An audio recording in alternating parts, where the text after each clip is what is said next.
When the trio finished breakfast, it was time to head home, leaving the old woman in loneliness once again. The 2 days the girls had spent here had managed to create warmth in the house. Now it was time to say goodbye. As they gathered their belongings, the old woman's eyes shimmered with gratitude, her wrinkled hands holding onto theirs just a moment longer. "Thank you for bringing warmth back into this old house," she whispered, her voice cracking with emotion. The girls smiled softly, their hearts filled with a sense of fulfillment. The old woman wiped her tears of joy and continued, "I want to tell you that I am so proud of you all. Raising you was the best part of my life. Now, seeing how grown and capable you are puts my heart at ease. Even if I were to die today, I know you'd thrive. You've taken all my fears away. I love you." As the old woman spoke, memories flooded the room, wrapping the trio in a bittersweet embrace. They listened intently, their own eyes brimming with tears. With each word, they felt the weight of her love and the depth of her sacrifice. This old woman had done her part to raise them. She sacrificed everything and worked tirelessly to ensure they had food on the table. Life was hard at that time, but she managed to raise them well, teaching them to be independent, to trust in God, and to have patience just in case chances weren't on their side. In every single aspect of their lives, the old woman had been nothing but supportive, loving, and caring. When she said that she was proud of the people they had become, Maggie understood more than anyone else. This old woman had adopted her when she had none. She raised her alongside Orga, who was her granddaughter, and her own flesh and blood. And she treated them equally. From the day Maggie entered their small house, it didn't feel as if she was an orphan. She was treated like family, and this old woman called her her granddaughter, just like she did with Orga. She had taught them to be sisters and to always be there for each other. Till now, she was the only one the two girls had. Those memories played in their heads like it happened yesterday, leaving nothing but streaming tears of joy and gratitude for this old woman. The old woman took Orga's hand and looked her in the eyes. "Orga, you're a strong woman. I want you to know that. But even if you are, don't try to handle things alone. Don't hide from me again. Thank you for giving me this beautiful great-granddaughter," she said, welcoming Kaya into her embrace. "I know that things are not easy, but I am not dead yet. I could still be of use. Tell me whenever you need anything. To me, you're still that little girl who used to throw tantrums about what she wanted. And I would like to ask you to send Kaya over whenever she's not busy with school." Orga nodded, her eyes glistening with tears as she held the old woman's gaze. "Thank you, Grandma," she whispered, her voice trembling with emotion. "I promise, I won't shut you out again. And I'll make sure Kaya visits you as often as possible." Kaya, sensing the gravity of the moment, wrapped her small arms around her great-grandmother's neck. "I love you, Grandma," she said softly, her voice muffled against the old woman's shoulder. The old woman hugged them both tightly, feeling a profound sense of love and pride swelling in her heart. "I love you both more than words can express," she murmured, holding on to this moment with all her strength. Still holding Kaya's hand, she reached for Maggie's hand. "My dearest granddaughter, seeing how successful you are makes me feel like I am the best mother of the century." She chuckled, and then continued. "Back then, when I took you in, you seemed to have lost your way and had no hope for the future. I saw something in you that nobody else saw, something special, a spark of potential waiting to be ignited. I saw life in you. I told myself, this child is lacking love and the warmth of a family, a real family. That day I decided to make sure you became a great woman. And look at you now, a beacon of strength and determination. You've overcome every obstacle life threw your way, and you've become a shining example of resilience and grace. I am so proud of the woman you've become." Maggie's eyes filled with tears as she squeezed the old woman's hand, feeling overwhelmed by her words. Thank you, Grandma, she whispered, her voice choked with emotion. You believed in me when no one else did. You gave me hope and a family when I had none. I will forever be grateful for your love and guidance. The old woman smiled, her eyes sparkling with pride. You were always meant for greatness, my dear. Never forget that. And remember, no matter where life takes you, my love will always be with you. She leaned a little to pick Kaya up and said, My darling, always remember that you are the light of our family, the joy in our hearts, and the hope for our future. You've brought so much happiness into our lives, and I am grateful for every moment I get to spend with you, and I hope to spend more. Promise me that you'll never stop chasing your dreams, that you'll always listen to your mom, be kind and brave, and that you'll never forget how much you are loved. Kaya nodded, her eyes wide with understanding. I promise, Grandma, she said solemnly, wrapping her arms around the old woman's neck once more. I love you so much. I love you too, my sweet girl, the old woman whispered, pressing a kiss to Kaya's forehead. Now go out into the world and shine bright, just like the little star you are. With tearful goodbyes and hearts full of love, the trio finally made their way out of the old woman's house, knowing that they would carry her love and wisdom with them wherever they went. The old woman went with them to the car, kissing them goodbye. They entered the car. Maggie and Orga sat in the front seats, and Kaya was in the back seat. As the car drove off, they waved at the old woman who was standing, wishing them the best journey ahead. Goodbye, Grandma. See you, sweeties. Not goodbye. The old woman kept standing, watching her granddaughters leave with her great-granddaughter, whom she had just met. Only when the car disappeared from her sight did she go back inside, feeling the joy she had never felt before. With a heavy sigh, she said before turning, those kids would kill me with joy. Maggie drove to the motel where Frank was staying. They had agreed to drive back together. Frank had also sent a message saying that something was about to happen. They were eager to know what had happened, but they didn't know what was waiting for them.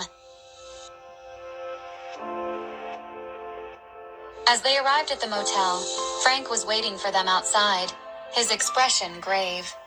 Without a word, he gestured for them to follow him inside his room. The atmosphere was tense as they entered, and Frank wasted no time in getting to the point. He helped Kaya out of the car. Good morning, my sweet baby girl. Good morning, Daddy. Why aren't you ready yet? Mom said we're going together, the little girl said with an innocent smile. Frank smiled at Kaya, but his eyes betrayed his worry. I'll be ready soon, sweetheart. I just need to talk to Mom for a moment. Why don't you go and eat the snacks I left for you while I talk to Mommy? Kaya nodded and skipped off to her room, leaving Frank, her mom, and Maggie. What happened? Orga asked, her voice tight with anxiety as they took a seat. I've received some disturbing news, he began, his voice low. Nick called, and he said that James had found out I had come here, and we had an outing together. There's no problem with that. But Nick said that we're going to appear in today's magazine. The only thing I know is that he will expose my love life. But Nick has said that it's not about you and me, Orga. I was surprised when he said that because I had never had any other woman in my life. I wonder what he meant by that. What he didn't know is that when he was helping Maggie up, someone had secretly taken that picture. Maggie was listening attentively, so she said, Didn't Nick tell you anything about it? Because he is James's personal secretary, he knows every plan and movement of James. Frank shook his head, frustration evident in his expression. No, he didn't. Nick sounded a bit strange. He just mentioned that James is planning to expose my love life, but he didn't specify anything beyond that. It's strange because, as far as I know, there's nothing scandalous about my personal life. Orga exchanged a concerned glance with Maggie before speaking. This sounds serious, Frank. We need to be prepared for whatever James might throw at us. But first, we need to figure out what exactly he's planning and why he's targeting you. But you guys shouldn't worry because even though I am not in my territory, I have friends here. None can cross me and go as they wish. I told you so that you could be ready and not be surprised when you find yourself on social media. As for the reason he's targeting me, it's because of you, Orga. He knows we're in love. I think he's jealous. Maggie sneered. Jealous? He has a wife, and he chose that woman over Orga. Why would he be jealous? That rich scumbag thinks he can control everyone. He had better put himself together and take care of his wife. Otherwise, he'd have to face my fans. Does he even have a conscience? Orga was quiet the whole moment. She was sad at the mention of James. She thought to herself, James destroyed my life, and now she wants to destroy everyone around me? What have I ever done to him? Was loving him a big mistake I must pay for this long? So she finally said, Can we not talk about him? Let's go. You know Kaya has school tomorrow. I want her to get enough time to rest. She can't start a week with the exhaustion from the long trip. You're right, Orga. Let me finish up with the checkout. I will come in a few and then we will go, Frank said, standing up, then going out. Kaya was busy eating the snacks that were prepared for Frank. She took a cookie and took it to her mom.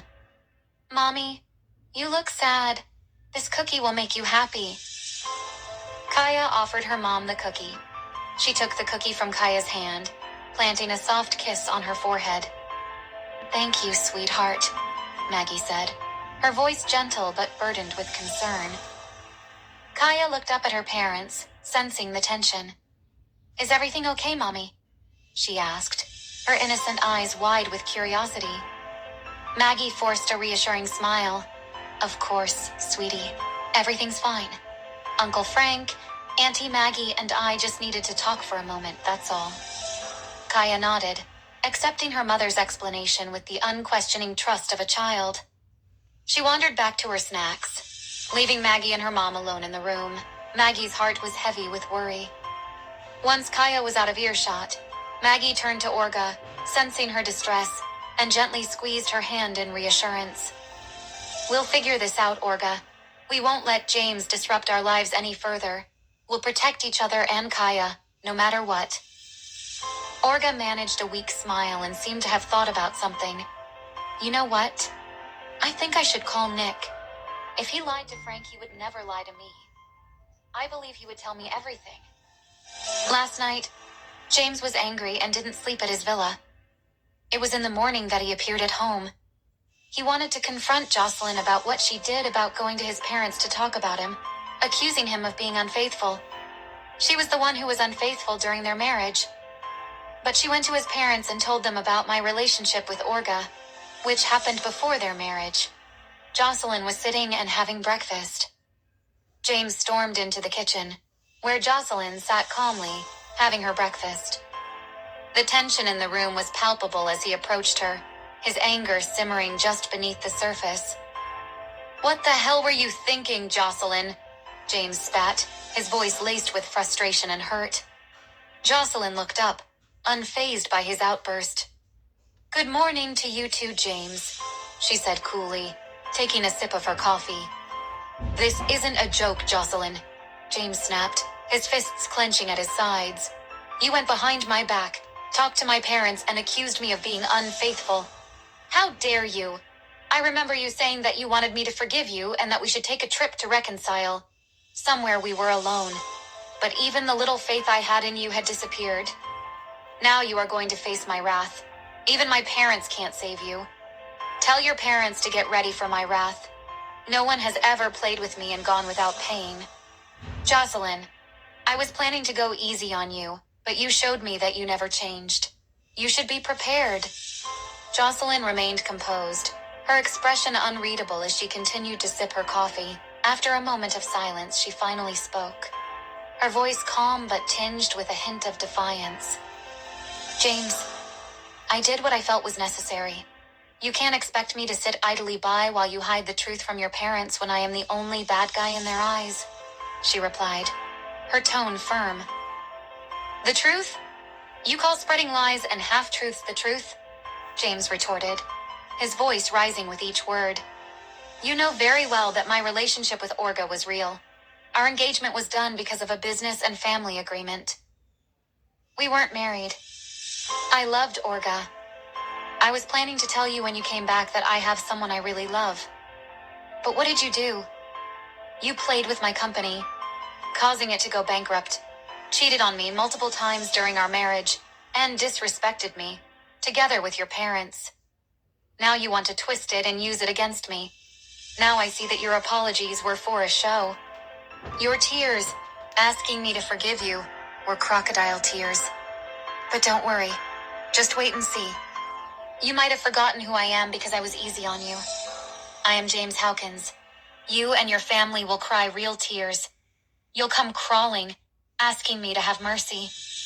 The James who respected you as his wife has died.